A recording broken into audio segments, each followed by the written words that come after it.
Hello বন্ধুরা, এমন একটি যাত্রা যা মানব ইতিহাসের সবথেকে বড় অর্জনগুলোর একটি।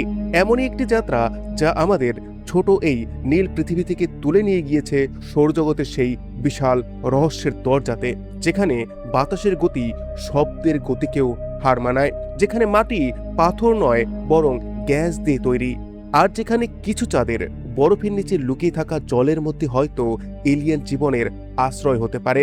1960-এর দশকে যখন মানুষ চাঁদে যাওয়ার প্রস্তুতি নিচ্ছিল, তখনই নাসার বিজ্ঞানীরা গণনার মাধ্যমে একটি বিশাল ঘটনার সন্ধান পান।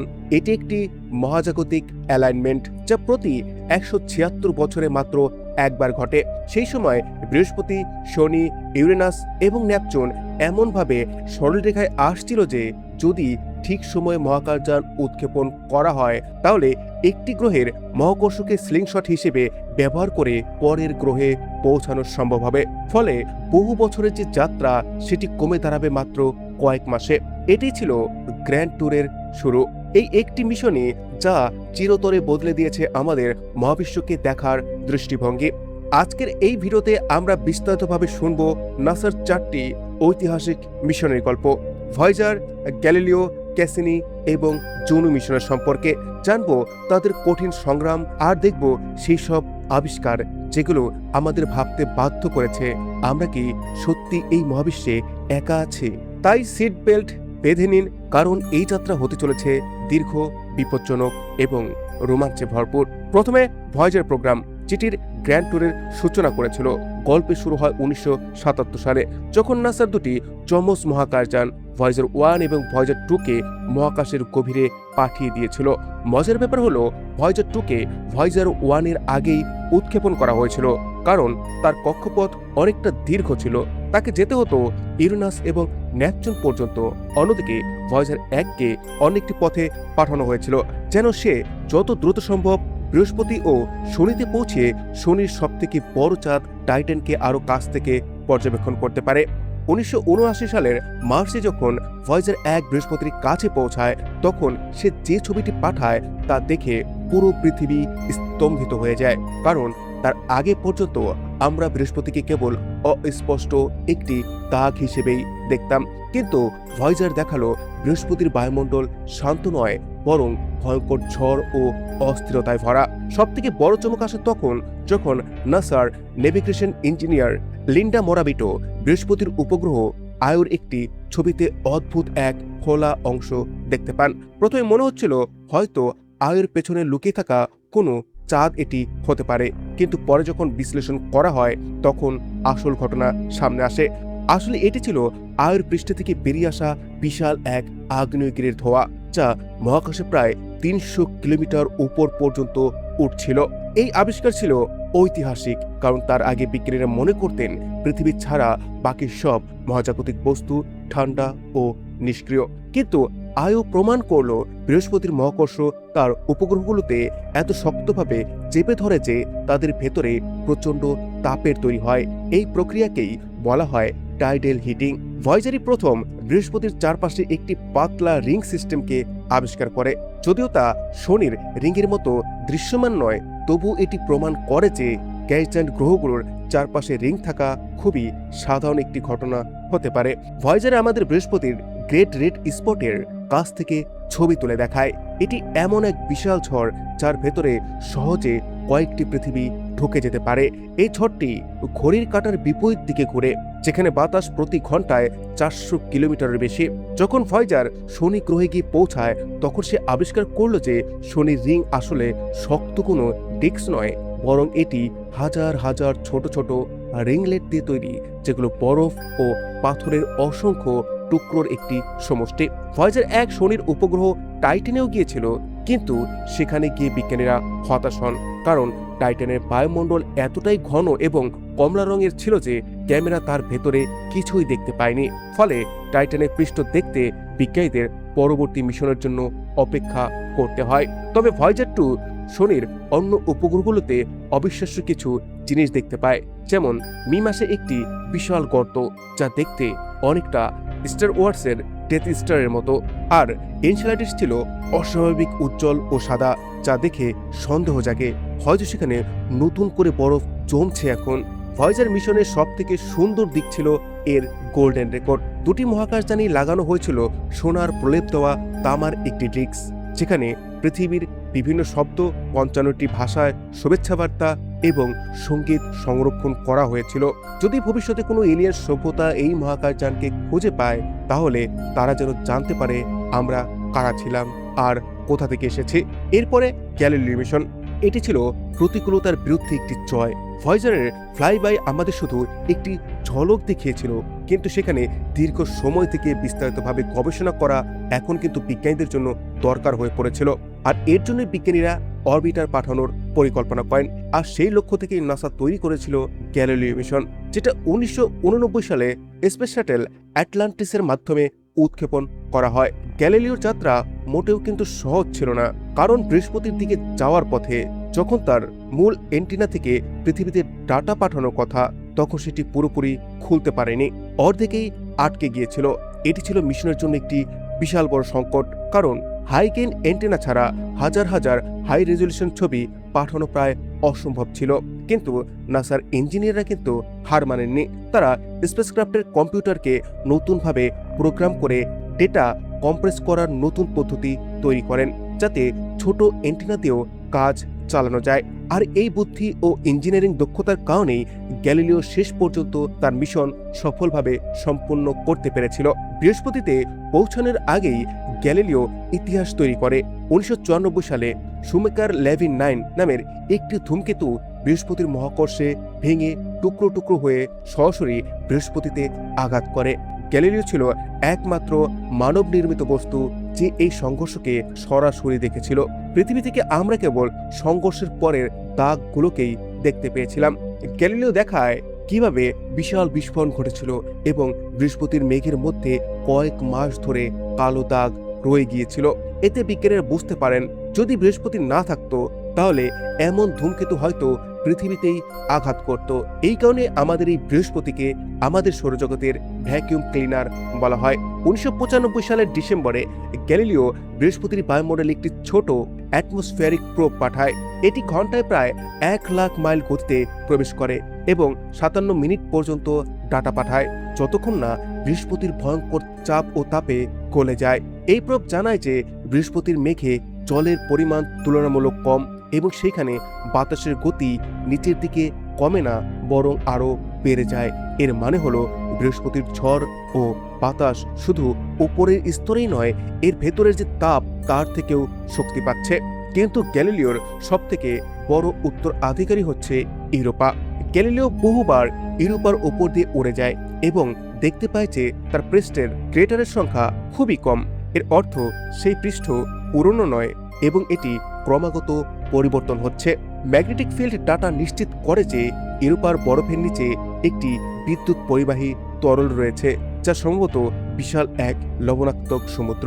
এই আবিষ্কার থেকে জন্ম নেয় অ্যাস্ট্রোবায়োলজি ক্ষেত্রের নতুন আগ্রহ, কারণ যেখানে জল আছে সেখানে জীবন হওয়ার সম্ভাবনা সবথেকে বেশি। এবার আসি সেই মিশনে যেখানে সৌরজগতের সবথেকে সফল আন্তর্জাতিক মিশনগুলোর একটি বলা হয় ক্যাসিনি-হাইগেন্স। এটি ছিল NASA, European space agency ESA এবং ইটালিয়ান স্পেস এজেন্সির একটি যৌথ প্রকল্প। 1997 সালে উৎক্ষেপিত এই স্পেসক্রাফট 7 বছরের দীর্ঘ যাত্রা শেষে 2004 সালে শনি গ্রহে গিয়ে পৌঁছায়। 2005 সালের জানুয়ারিতে ক্যাসিনি তার সঙ্গী হাইগেন্স প্রোবকে শনির সবথেকে বড় উপগ্রহ টাইটানের দিকে পাঠায়। এটি ছিল একটি ঐতিহাসিক মুহূর্ত, কারণ এর আগে কখনোই বাইরের সৌরজগতে কোনো উপগ্রহকে অবতরণ করানো হয়নি। টাইটানের বায়ুমণ্ডল নাইট্রোজেনে ভরা, কিন্তু সেখানে অক্সিজেনের পরিবর্তে রয়েছে মিথেন ও ইথেন গ্যাস। যখন হাইগেন্স প্যারাসুটের সাহায্যে নিচে নেমেছিল, তখন সে দেখতে পায় টাইটানের নদী, পাহাড় এবং হ্রদ রয়েছে, তবে সেগুলোতে জল নয়, তরল মিথেন রয়েছে। হাইগেন্স পৃষ্ঠে অবতরণ করে এমন ছবি পাঠায় যেখানে গোলাকার পাথরের মতো বস্তু দেখা যায়। আসলে সেগুলো ছিল বরফের টুকরো, যা তরল মিথেনের প্রভাবে ক্ষয়ে গোল হয়ে গিয়েছিল। এতে প্রমাণিত হয় যে টাইটানে মিথেনের সাইকেল চলে, ঠিক যেমন পৃথিবীতে ওয়াটার সাইকেল চলছে। সেখানে মেঘ তৈরি হয়, মিথেনের বৃষ্টি হয় এবং নদী প্রবাহিত হয়। ক্যাসিনি আরেকটি ছোট উপগ্রহ এনসেলাডাসের এমন কিছু দেখেছিল যা বিজ্ঞানের কল্পনাকেও হার মানায়। এনসেলাডাসের দক্ষিণ মেরুতে ক্যাসিনি 4টি বিশাল ফাটল দেখতে পায়, যেগুলোকে টাইগার স্ট্রাইপস নাম দেওয়া হয়েছে। এই ফাটলগুলো থেকে নিয়মিত জল ও বরফের ফোয়ারা মহাকাশে ছিটকে বের হচ্ছিল। ক্যাসিনি সাহস করে সেই প্লোমগুলোর ভেতর দিয়ে উড়ে যায় এবং তার যন্ত্রপাতি দিয়ে সেগুলোকে পরীক্ষা করে। ফলাফল ছিল অবিশ্বাস্য। সেখানে জল, লবণ ও জৈব অণুর উপস্থিতি পাওয়া যায়। এর মানে এনসেলাডাসের নিচেও উষ্ণ পানির একটি সমুদ্র রয়েছে, যেখানে হাইড্রোথার্মাল ভেন্ট সক্রিয় থাকতে পারে, যা জীবনের জন্য একটি আদর্শ পরিবেশ। ক্যাসিনি শনি গ্রহের উত্তর মেরুতে একটি নিখুঁত 6 কোণ বিশিষ্ট ঝড়কে দেখতে পায়, যাকে বলা হয় দ্য হেক্সাগন। এই ঝড়টি প্রায় 30,000 কিলোমিটার চওড়া এবং এর দেওয়াল তৈরি হয়েছে জেট স্ট্রিম দিয়ে। কিভাবে এটি এত নিখুঁত আকৃতি ধরে রাখে তা আজও বিজ্ঞানীদের কাছে একটি রহস্য। 2017 সালে যখন ক্যাসিনির জ্বালানি শেষ হয়ে আসছিল, তখন নাসা এমনটি সিদ্ধান্ত নেন এটিকে শনির বায়ুমণ্ডলে পুড়িয়ে ফেলা হবে, যাতে এটি ভুলবশত এনসেলাডাস বা টাইটানিকে আঘাত করে পৃথিবীর ব্যাকটেরিয়া দিয়ে সেগুলোকে দূষণ না করে। শেষ সময়ে ক্যাসিনি গ্র্যান্ড ফিনালে সম্পন্ন করে। সে শনির রিং এবং গ্রহের মাঝখানে ফাঁকা জায়গা দিয়ে 22 বার অতিক্রম করে। এই সময় সে রিংয়ের ভরকে পরিমাপ করে এবং জানায় শনির রিংগুলো আমাদের ধারণার মতো এত ভারী নয়। এর মানে হয়তো রিংগুলি শনি গ্রহের জন্মের অনেক পরে তৈরি হয়েছে, সম্ভবত ডাইনোসরদের যুগের কাছাকাছি সময়ে। এরপরে আসে জুনো মিশন, যেটি বৃহস্পতির হৃদয়ে প্রবেশ করেছিল। যেখানে গ্যালিলিও ও ক্যাসিনি নিউক্লিয়ার শক্তিতে চলত, সেখানে 2011 সালে উৎক্ষেপিত জুনো ছিল প্রথম একটি মহাকাশযান যা এত দূরে গিয়েও সৌর শক্তিতে চলেছে। এর জন্যই জুনোর রয়েছে 3টি বিশাল সোলার প্যানেল, যা তাকে অনেকটা পয়েন্ট মিলের মতো দেখায়। জুনোর উদ্দেশ্য ছিল বৃহস্পতির পৃষ্ঠ দেখা নয়, বরং তার ভেতরের গঠনকে বোঝা। বৃহস্পতির আশেপাশে বিকিরণের মাত্রা এত বেশি যে সাধারণ ইলেকট্রিক যন্ত্র কয়েক মিনিটেই সেখানে নষ্ট হয়ে যাবে। তাই জুনোর কম্পিউটার ও সেন্সরগুলোকে টাইটেনিয়ামের মোটা বক্সের মধ্যে রাখা হয়েছে, যাকে বলা হয় রেডিয়েশন ভোল্ট। জুনো বৃহস্পতির মেরুর উপর দিয়ে উপবৃত্তকার কক্ষপথে ঘোরে, যেন সে তীব্র রেডিয়েশন বেল্ট এড়িয়ে চলতে পারে। প্রতি 53 দিনে একবার সে বৃহস্পতির খুব কাছ দিয়ে পরিক্রমা করে। জুনোর সবথেকে চমকপ্রদ আবিষ্কার ছিল বৃহস্পতির কেন্দ্র কোনো কঠিন বল নয়। বিজ্ঞানীদের ধারণা বৃহস্পতি সৃষ্টি হওয়ার শুরুর দিকে হয়তো একটি বিশাল প্রোটো প্ল্যানেট তার সঙ্গে সংঘর্ষ করেছিল, যা তার শক্ত কোরকে ভেঙে পুরো গ্রহ জুড়ে ছড়িয়ে দেয়। এর মানে হলো বৃহস্পতির কেন্দ্রে ভারী ধাতু ও গ্যাসের একটি বিশাল মিশ্রণ রয়েছে, যা হাজার হাজার কিলোমিটার পর্যন্ত বিস্তৃত। জুনো বৃহস্পতির চুম্বক ক্ষেত্রের সবথেকে বিস্তারিত মানচিত্র তৈরি করে এবং সেখানে একটি অদ্ভুত অঞ্চলকে খুঁজে পায়, যার নাম দেওয়া হয় গ্রেট ব্লু স্পট। এটি গ্রেট রেড স্পটের মতো নয়। চুম্বকীয় মানচিত্রে এটি নীল রঙে দেখা যায় এবং এখানে বৃহস্পতির ম্যাগনেটিক ফিল্ড অদৃশ্যভাবে পরিবর্তন হচ্ছে। এছাড়া বৃহস্পতির মেরু অঞ্চলে জুনো এক অসাধারণ জ্যামিতিক নৃত্য দেখতে পায়। উত্তর মেরুতে একটি কঠিন সাইক্লোনের চারপাশে 8টি বিশাল সাইক্লোন ঘুরে বেড়াচ্ছে, আর দক্ষিণ মেরুতে রয়েছে এমনই 5টি সাইক্লোন। সবথেকে অবিশ্বাস্য বিষয় হচ্ছে এই ঝড়গুলো নিজেদের অবস্থান থেকে সরে যায় না, যা পৃথিবীর পরিচিত পদার্থ বিজ্ঞানের দৃষ্টিতে প্রায় অসম্ভব মনে হয়। জুনোর মাইক্রোওয়েভ রেডিওমিটার আরও দেখায় যে বৃহস্পতির যে সুন্দর বেল্ট ও জোনগুলো শুধু উপরের স্তরেই সীমাবদ্ধ নয়, সেগুলো প্রায় 3000 কিলোমিটার গভীর পর্যন্ত বিস্তৃত, যেখানে বৃহস্পতির বায়ুমণ্ডল ধীরে ধীরে বিদ্যুৎ পরিবাহী হতে শুরু করে। এখন আমরা আমাদের মহাকাশ যাত্রায় সবথেকে রোমাঞ্চকর ও রহস্যময় অংশে এসে পৌঁছেছি, যেখানে আমরা বুঝতে পারি সৌরজগতের আসল গল্প শুধু বিশাল গ্রহগুলোর মধ্যে নয়, বরং তাদের চারপাশে ঘুরতে থাকা ছোট, অদ্ভুত এবং অলৌকিক জগৎগুলোর ভেতরে লুকিয়ে আছে, যেগুলোকে আমরা চাঁদ বা উপগ্রহ বলি। যখন আমরা চাঁদ শব্দটি শুনি, তখনই আমাদের সামনে ভেসে ওঠে শুকনো, নিষ্প্রাণ এবং গর্তে ভরা আমাদের নিজেদের চাঁদের ছবি। কিন্তু বৃহস্পতি ও শনির চাঁদগুলো কিন্তু সম্পূর্ণ আলাদা। এইগুলো নিজেরাই যেন পূর্ণাঙ্গ একটি পৃথিবী। কোথাও আগুনের নদী বইছে, কোথাও প্লাস্টিকের মতো নরম মাটির টিলা রয়েছে, আবার কোথাও মোটা বরফের নিচে এমন পরিমাণ জল লুকিয়ে রয়েছে যা হয়তো পৃথিবীর সব মহাসাগরের জলকেও ছাড়িয়ে যাবে। এই চাঁদগুলো গত কয়েক বছরে নাসার বিজ্ঞানীদের ভাবনা বদলে দিয়েছে।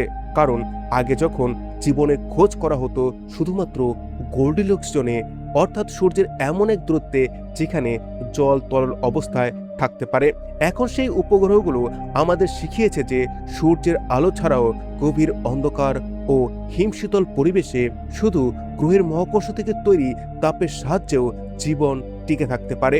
চলুন এইবার আমরা 4টি বিস্ময়কর জগৎ ইউরোপা, আয়ো, এনসেলাডাস এবং গ্যানিমেডের ভেতরে প্রবেশ করি এবং দেখি নাসার মহাকাশযানগুলো সেখানে কি দেখেছে যা মানুষের কল্পনার বাইরে। সর্বপ্রথম ইউরোপা। অনেক বিজ্ঞানীর মতে পুরো মহাবিশ্বে পৃথিবীর পরে জীবন পাওয়ার সবথেকে শক্তিশালী সম্ভাবনা হয়তো এইখানে রয়েছে। যখন ভয়েজার প্রথম ইউরোপাকে দেখেছিল, বিজ্ঞানীরা অবাক হয়ে গিয়েছিল, কারণ এটি সৌরজগতের সবথেকে মসৃণ বস্তুগুলোর মধ্যে একটি। এর মানে হলো এর পৃষ্ঠে বড় বড় পাহাড় বা গর্ত নেই, যেটা অত্যন্ত অদ্ভুত, কারণ মহাকাশে ঘুরে বেড়ানো পাথর ও অন্যান্য ধূমকেতু নিয়মিত সব গ্রহ ও উপগ্রহে আঘাত করে। ইউরোপার পৃষ্ঠের গর্তের অভাব প্রমাণ করে যে এর পৃষ্ঠ নতুন এবং ক্রমাগত পরিবর্তন হচ্ছে। কিন্তু ইউরোপার আসল রহস্য এর উপরে নয়, নিচে। নাসার বিজ্ঞানীদের ধারণা ইউরোপার 15 থেকে 25 কিলোমিটার পুরো বরফের নিচে রয়েছে এক বিশাল লবণাক্ত জলের সমুদ্র, যার গভীরতা হতে পারে 60 থেকে 150 কিলোমিটার পর্যন্ত। গভীরতার হিসাব দেখলে দেখা যায় আকারে আমাদের চাঁদের চেয়ে সামান্য ছোট হওয়া সত্ত্বেও ইউরোপার জলের পরিমাণ পৃথিবীর সব মহাসাগরের মোট জলের থেকেও অনেক বেশি হতে পারে। কিন্তু প্রশ্ন হলো, সূর্য থেকে এত দূরে, যেখানে তাপমাত্রা প্রায় -70 ডিগ্রি সেলসিয়াস, সেখানে জল তরল অবস্থায় থাকবে কিভাবে? উত্তর হলো টাইডাল ফ্লেক্সিং। যখন ইউরোপা বৃহস্পতির চারপাশে ঘোরে, তখন বৃহস্পতির ভয়ঙ্কর মহাকর্ষ এবং অন্য উপগ্রহ যেমন আয়ো ও গ্যানিমেডের টান ইউরোপাকে বারবার বলের মতো চেপে ধরে, ফলে তার পাথরে কেন্দ্রের ঘর্ষণ তৈরি হয় এবং সেই ঘর্ষণ থেকেই তাপ উৎপন্ন হয়। এই তাপই বরফ গলিয়ে নিচের সমুদ্রকে তরল অবস্থায় ধরে রাখে। গ্যানিমেড। ইউরোপার থেকে এগিয়ে আমরা পৌঁছাবো গ্যানিমেডে। এটি শুধু বৃহস্পতি নয়, পুরো সৌরজগতের সবথেকে বড় চাঁদ। এটি এতটাই বড় যে এটার আকার বুধ গ্রহের থেকেও বিশাল। আর যদি এটি বৃহস্পতির পরিবর্তে সূর্যের চারপাশে ঘুরত, তাহলে নিঃসন্দেহে আমরা এটাকে গ্রহ হিসেবেই গণ্য করতাম। গ্যানিমেডের সবথেকে অবিশ্বাস্য বৈশিষ্ট্য হলো এটি একমাত্র পরিচিত চাঁদ যার নিজস্ব ম্যাগনেটিক ফিল্ড রয়েছে, আর এমন ঘটনা অত্যন্ত বিরল। বন্ধুরা, যখন আমরা ভয়েজার, গ্যালিলিও, ক্যাসিনি এবং জুনোর মতো মিশনগুলোর গল্প দেখি, তখন আমরা বুঝতে পারি মানুষ কতটা কৌশলী ও সাহসী। আমরা আমাদের চোখ পাঠিয়েছি সেখানে, যেখানে সূর্যকে শুধু ক্ষীণ এক তারা বলে মনে হয়। আমরা ঝড়ের ভেতর দিয়ে পথ তৈরি করেছি, অ্যাসিডিক মেঘের মধ্যে ডুব দিয়েছি, আর বরফের নিচে লুকিয়ে থাকা সমুদ্রকেও খুঁজে বের করেছি। কিন্তু এই যাত্রা কি শেষ? একেবারেই নয়। ইউরোপা ক্লিপার এখন উৎক্ষেপণের জন্য প্রস্তুত, যা ইউরোপার চারপাশে ঘুরে তার প্লম থেকে নমুনা সংগ্রহ করার চেষ্টা করবে, যেন আমরা জানতে পারি সেখানে সত্যি জীবন উপযোগী পরিবেশ আছে কিনা। আর টাইটানের জন্য পাঠানো হচ্ছে ড্রাগন ফ্লাই। এটি নিউক্লিয়ার চালিত একটি ড্রোন হবে, যা টাইটানের বায়ুমণ্ডলে উড়ে বেড়াবে এবং সেখানকার মাটি ও বায়ুকে পরীক্ষা করে জীবনের চিহ্নকে খুঁজে বেড়াবে। ভয়েজার 1 ইতিমধ্যেই সৌরজগতের সীমানা পেরিয়ে ইন্টারস্টেলার মহাকাশে প্রবেশ করেছে। সম্ভবত এটি আরও কোটি কোটি বছর ধরে চলতে থাকবে, আমাদের কণ্ঠস্বর ও গল্প বহন করে। এই আবিষ্কারগুলো আমাদের একটি জিনিস শেখায়, মহাবিশ্ব অদ্ভুত, জটিল এবং অসীম সম্ভাবনায় ভরা। বৃহস্পতি ও শনি শুধু গ্যাসের গোলক নয়, ওরা নিজেরাই যেন ছোট্ট একটি সৌরজগৎ, যেখানে প্রতিটি চাঁদের আলাদা এক পৃথিবী, আলাদা এক গল্প। কে জানে, হয়তো কয়েক বছর পর যখন ইউরোপা ক্লিপার বা ড্রাগন ফ্লাই তাদের ডেটা পাঠাবে, তখন আমরা সেই খবরটাই পাবো যার জন্য মানবজাতি শতাব্দীর পর শতাব্দী ধরে অপেক্ষা করে এসছে। ভিডিও ভালো লাগলে লাইক করে আপনার ফ্রেন্ডস আর ফ্যামিলির সাথে শেয়ার করুন। Thanks for watching, take care, bye by.